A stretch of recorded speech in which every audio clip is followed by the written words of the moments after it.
I was just reading about this in one of my multiple Beatles books. That's what I do in the bathroom because I'm 52.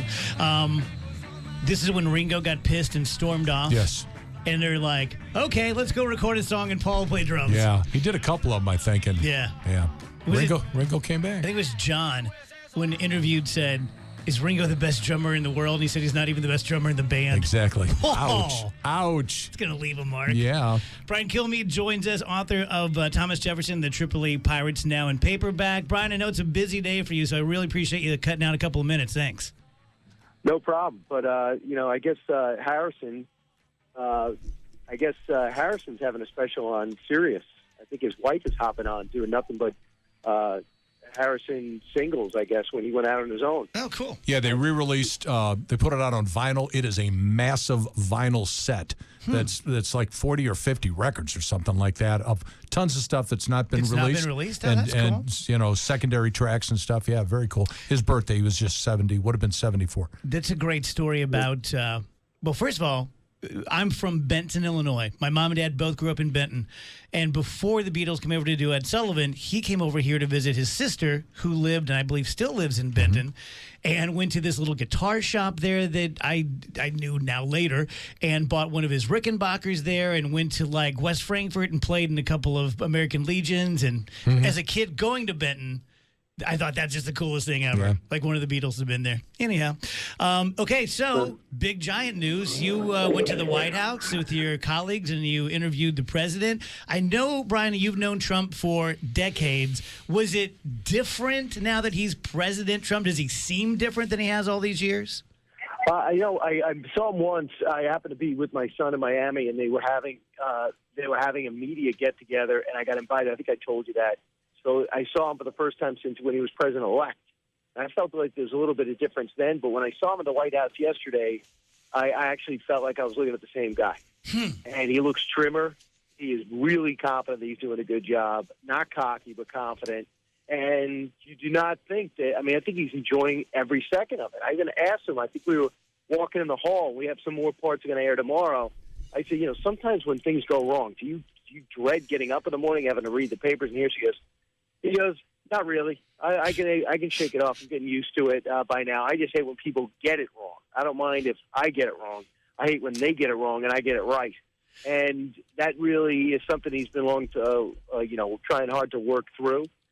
So I'm very curious about the speech. I already hear some pushback on his budget, on cutting the State Department. Some Republicans are against it. But he's, everything has changed. It's like he keeps changing the furniture around every day, and these people are getting a little aggravated. But I think he's doing it for the better because Washington, on the current track with any president, can't sustain itself. I just don't understand why he's not touching entitlements. So I'm sitting here watching Fox News as we're speaking Cavuto, and the scroll, whatever it's called, is some Democrats say that they will not applaud when the president enters or for anything he says. Have you heard that and your thoughts on that? Well, yes. I know some will be holding their breath and not letting go until it's over. Some will not, like Maxine Waters, will not show up. But Schumer did, and Joe Manchin told us off camera today, he said, Senator Schumer had a meeting with the senators and said, listen, he's our president, to not do anything to show disrespect. So Maxine Waters, when she was like that, she goes, well, I go then. So I have a question. I've never been to the White House. I've certainly never been on the inside like you did yesterday and walked around with the President of the United States. Having been like to Graceland, and it was so much tinier than I thought it was going to be, and you've seen the White House in movies for your whole life and stuff like that. What's that experience like, just walking around the White House with the President? I love that he loves it, and knowing that he's a builder and that he loves the structure, not just the history, the structure, and he was showing us the detail of it, and he really digested it. And he's not known to be an historian. We lose him? Maybe he's in the basement of the White House Yeah, now. he could be. Well, good point. Or he might be... Taliban, if he calls back, just let him know that his connection died. So Brian can get a little persnickety if he thinks that we just let him go. No. We'd never do that. Never do that. Absolutely See if you can get Steve Ducey on the line for me. Yeah. What do you guys think? And you he kind of touched on it there, but what do you think we'll see as far as protests are concerned? Do you think we'll see a big spectacle on the inside, or do you think we'll see it on the outside, or do you think that'll be all kind of kept away from the speech? That's good. That to me is the most interesting part. Remember, Yeah, was I it Joe agree. Wilson? Who was it with Obama that had the outburst? Not true, or it's a lie, or something like that. I expect. Here you go. Brian's back. All right. Hey, Brian. Thanks for calling back. We were just discussing when you dropped off there. Do you handicap it for me? What are the chances we have like a real outburst from one of the members of Congress tonight in a Joe Wilson sort of "that's a lie" kind of way? I think it's probably 40%. I do think Newt Gingrich said, I said, if you were to talk to the president today, he goes, I will. And he said, I would have a plan. I would say, be ready. He goes, have something ready should 15 of them do something. And, pre-think it. And I said, really? And then Joe Manchin came on later and said, listen, we're not doing anything like that. And I would never expect him to anyway. So my hope is it embarrasses us, me and you, every American listening right now. In your huge audience. It embarrasses us. Yeah. It's like fighting. If they're fighting in front, the world's watching. If you can't control this isn't the House of Commons. It's just keep your mouth shut. Cheer when you want and sit when you want. But Joe Wilson should never have done that. I thought that then, even though he turns out he was right. You couldn't keep your doctor. If you want to keep your doctor, you can't keep your plan. You want to keep your plan. But having said that, can you just wait for the post? Can't you get an interview after? So I really hope they don't, on behalf of some type of decency.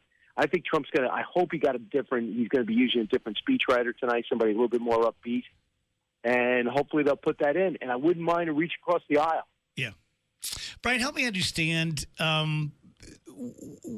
what the story really is about Trump's going to pick and choose the media that cover him, and I don't want these guys in the room, and I want those guys in the room, because I know that you and many others, even on the right side of the mainstream media, have been protective of your colleagues, much like the left was protective of Fox News when Obama wanted to kick you guys out of the plane or whatever it was. What's the true story here? Well, I mean, I just thought it was a gaggle. If it was me, I would not have walked in. As soon as they told CNN, New York Times to stay out, I would say, okay, keep me out too. The AP walked out, evidently, or Reuters, or one of them walked out. They said it's a gaggle. You can only fit so many people in so many rooms. But I just think it's a bad sign. I don't mind picking people out of order within reason. You don't want, Scholastic America to go ahead of ABC News. But I do think it's okay. I love this thing, people Skyping in. Because some people never get to Washington their whole life. Yeah. They're great political reporters, and they're stuck in Iowa. Yeah. And they're at a great radio station, and why can't they ask a question to Sean Spicer? I get that. So I just think it's a bad sign. I don't think it's going to happen again. I'm not sure that Trump was behind that. That the news he made, some of the news he made with us today was that he was not for Spicer checking the phones. Mm-hmm. He didn't like that. He told him that. He said, I understand why you did it, but I don't want you to do it. And even though CNN says he told Sean Spicer to do it, he told us directly he was surprised and he wouldn't have done it that way.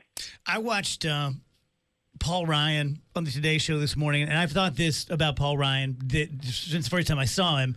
That guy, he's going to run for president at some point, right? I mean, he couldn't feel, I know he says, I don't care about anything but being Speaker of the House, and I know he doesn't have designs in the next 8 years, but don't you think that guy's headed toward at least a real run for the Oval Office? Listen, I'm a big Paul Ryan fan, but he's got to produce. What's he going to do? I mean, I talked to Jim Jordan today. He's like, I don't like Paul Ryan's plan. I talked to Pete Sessions at the Super Bowl. He's a Republican, and he says, I got this other plan. I've been told.